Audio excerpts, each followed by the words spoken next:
All right, Josh, time to get you an update video. What we've been working on here with Kota. I want to show you a little bit of, what we've been working on and give you an idea where we're headed and how everything works here. So video just makes it so much clearer so you can see what we're talking about. So I'm going to show you a little bit about what we're working with. So right now we're here inside the shop room. We're indoors. We're in an enclosed space. This is really important for our training because we want the dogs to be comfortable in here. We want them to be comfortable with me. We want them to not be worried about, all the other dogs or, outside or whatever. A lot of times we use the term called shrink their world, make it so there's not so much for them to worry about. Okay, so the first thing I want to do when we bring the dog in here is we want to make sure they're comfortable in here because I'm going to be, a little bit demanding of them, a little bit where I'm going to be making them do some stuff, and some of it they're not going to, be super excited about. And, like we talked about with Kota, she's a little sensitive, so we do not need, a real heavy-handed approach here. She just needs some repetition and some structure, and she really falls in line nicely. So first thing you can see is, she's being pretty lovey with me. She's, really pretty quickly, kind of got back into, oh, hey, I know you. I'm comfortable around here, and she feels good. So, that's important that she's not uncomfortable with being in this space because otherwise you're going to accomplish absolutely nothing.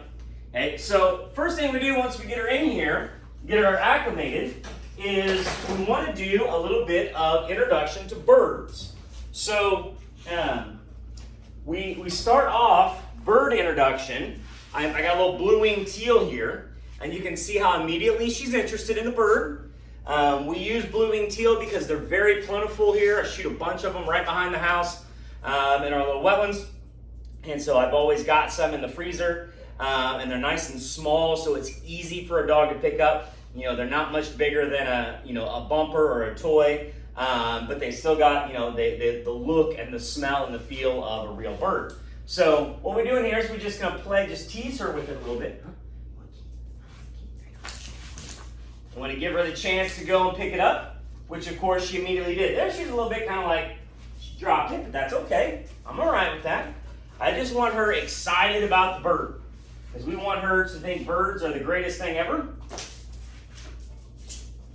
Atta girl, good girl, good. All right, so we're playing a little game here, huh? You ready? Good girl, Kota. Atta girl, get that duck. Oh, yeah, you got it. Oh, you got that duck, didn't you? Yeah, you sure showed him. All right. That's a good girl. So, we want to build that bird drive, and at the same time, not only does it building drive, but it also helps make her excited about training. We want training to be a good thing. Right? We don't want to just hammer on the dogs, bring them in this room and, be real demanding with them, or they're going to hate it. Right? So we want to make sure that they're having fun and they're enjoying what we're working on here. So once we got, we're feeling good, everybody's having a good time, we're going to start doing a little bit of on-leash obedience. Okay? And so with Kota, she definitely is a dog that, we want to keep building her confidence with these obedience tasks. I really like what I see out of her today. This looks really good. We are doing just a simple heel.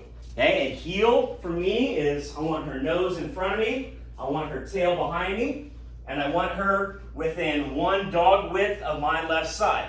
And we're doing just an inside loop here. This is the easiest place to start because she is cueing off of my body. My body is constantly making this left turn that kind of turns towards her so that she can see and recognize that I'm turning. Now, when we stop, I need her to sit down.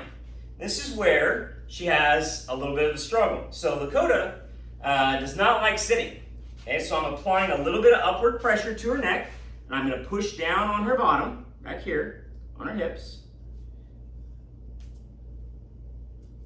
Good, sit. Good girl. As soon as she does that, the pressure immediately comes off, and we start giving her love, telling her she's a good dog. Good. Good. So the sit command is such an important part of our dog training because sit gets the dog to hold still, right? So if the dog is holding still, lots of good things can happen that we can help them understand something, that they're paying attention to us and they're watching. We want her to watch what we're doing. So good girl, good. Let's try that again. So we're gonna walk around a couple times here. And once we come to a spot where we need to stop, we're gonna put pressure on up here. I'm lifting up and I'm pushing down on our hips. Good, good girl.